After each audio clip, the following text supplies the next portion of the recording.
Welcome back to Winding Down with Winston. I am your host, Winston. We do this show every Wednesday, but I don't know what day of the week it is. So, joining me is the host of WUSC's Hush Hour, DJ Locke, who I personally know as Jaleel Mongsingli. Jaleel, thank you for coming to my show. Thank you for having me on your show. As you said, I am the host of the Hush Hour, and every Sunday morning we play city pop songs, which are a subgenre of Japanese music, which is predominantly very chill, low-key music. So thank you for having me on. No problem. Now, Jaleel, we've been friends throughout high school, and one of the things we did was we went to a few anime conventions. Now, one of these anime conventions, we saw a kendo exhibition. But while both of us thought it was interesting, you actually stayed on with it, and you're still doing that. So tell me just a little bit, how has your experience been with kendo so far? It's been amazing, actually. With kendo, you learn so much about the Japanese culture because it is deeply rooted with the spiritual aspect of Japan's samurai culture, or the way of the Bushido blade. It's been just so much fun to get in shape and learn the right ways to, wield a sword, because Western culture, the only comparable thing we have is Hema, which is, is historical European martial arts, and fencing, which is the way of using a saber, but nothing on at least to get the spiritual level that is with kendo. Right, and I when I try to describe kendo to friends, I can only really describe it to them as like fencing, but tougher. Can you please give us a little bit more as to about what kendo is? Saying it's fencing but tougher is a very easy way to explain it. But yes, like fencing, we have points, but it is way more intense. Fencing is just like pokes. Kendo is full-on body blows, like everything goes on the human body which you can think would kill someone. So for instance, in kendo, you hit head, which is men, wrist, kote, and stomach, which is do.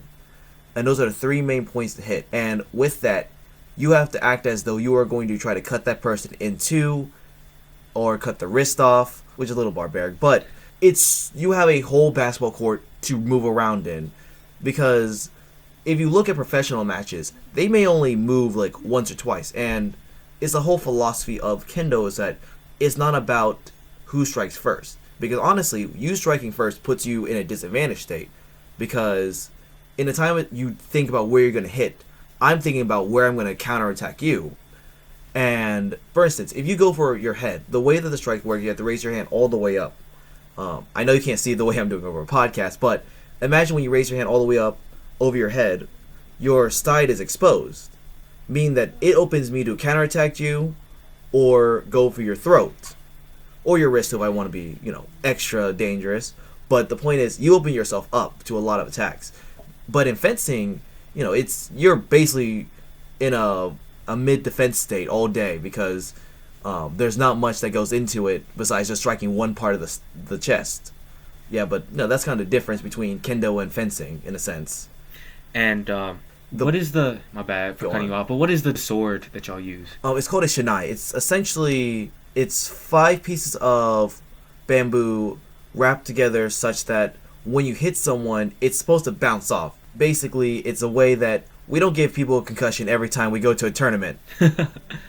Okay, so tell us a little bit more about kendo. I know there are different styles that you have to use and different ways that the judges judge you on certain things. Can you go a little bit more about that? Okay, so during a tournament, it's called jieko, which is the actual fight you're being a part of. With that, not really like styles or forms to it. There technically is, because it's like all martial arts, there are different ways to do that. But during a tournament, your points are based off of your intent. Because Japanese is so formal and so very harkening back to the days of the samurai, if you do not lack the intent to do so, you do not lack the intent to get that point. The judge will not give you that point. During a match, I could hit someone 10 times. The points may not count because either it was shallow, my synchronization of my movements were off, or it was just overall weak blow. But he can hit me 2 good times with full intent to kill, and I would lose that match because the judge would give it to him. And the way that the matches work is that, unlike fencing where there's one judge, there are 3 judges. And on the sidelines, there's red flag and white flag. So whoever gets the point, they'll hold it up. 2 out of 3 judges agree with the point, then the point will go to you, or whoever got the point. So it's a little bit how the tournaments work in a sense. lastly, I remember we were talking about your the origin of kendo, Yeah. and you said kendo was actually used to train for a different form of martial arts. hmm So the way that all martial arts are, it derives off of one thing in particular. You can look at like judo, taekwondo. If you look back far enough, you're gonna see like where it branches off, and kendo is no different. Within kendo, you have kenjutsu. You can see that ken kind of sound in it, and that goes back to Japanese kanji. Basically, ken is sword, and kendo is spirit of the sword. So basically, you're training yourself so that you understand the mechanics of how to follow through with killing someone, or in a battle sense. Because kenjutsu, you're actually using a katana, which is, very sharp sword. I've played around with a little bit too much, but anyways.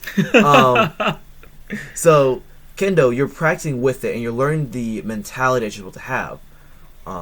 You're supposed to know what makes a good opening, how to do a proper swing, how to defend against your own openings and your own weaknesses. But with kenjutsu, it's a very practical battlefield mentality, and a lot of schools in Japan where they have some open are very derived. You can see a lot of forms derived off of kendo. And obviously, if you want to go back even further, kenjutsu was the martial art of the samurai back in the day. And you can just see how everything trickles back from the way of the samurai, only 150 years ago, which is surprisingly, Japanese history is not that far back if you think about it. Right. It is astounding how recent a lot of this is, and you can kind of tell with the way that the mentality is within kendo.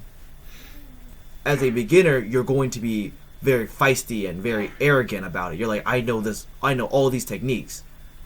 But more seasoned kendogis will be able to defeat you with one move. Especially if you watch, Ishimori sensei, the sensei that taught me. Back when I started off and I got my first bogu, I would do all sorts of, try to do crazy intricate moves. Nope. Boom. A kote, a quick strike to the wrist. I'm like, sensei! He's like, he would laugh and say, you shouldn't have done that, Jalil. You should have done that. So at kendo, you can't be a showman. No, it's just straight, simple professionalism. Yes. Yes, there are so many rules against showmanship. One of the things that I've heard during a tournament, especially in America, because there's different mentalities in Japan. Japan doesn't like to be very showy, but in America, obviously, we kind of like that showmanship. But there are people who won the match, but I've lost the tournament. No, have won the match, but lost it because all he did was like do a simple like he clenched his fist like this because he got the win. And yeah, the judges will throw out the results and it'll go to the other person. That's crazy. It is absolutely insane. That's like with figure skating. Like when they leave, they still have to be professional. Yeah. If they show any sort of excitement, then they get penalized. For but that. Imagine like you couldn't even celebrate in the locker room. It is that intense. Like Eve, because I remember the story was told to me. He wasn't even like in the match. Still, he had walked off and had gone to his team, and the judges had saw him celebrate, and they're like, that's not right. Obviously, these are very old Japanese men who stick to culture very tightly, and so they just taken the win from him entirely. Yeah, and Kendo is very formalized on how everything is done. Thank you so much for your time, Jalil. Greatly appreciate it. No problem. Thank you for telling our listeners the ways of kendo. Tell them a little bit more about where they can find you or reach you. Yep, you can find me at @HushHour on Twitter because I don't have any followers and I'm really bad at tweeting. Follow us at @HushHour on Instagram.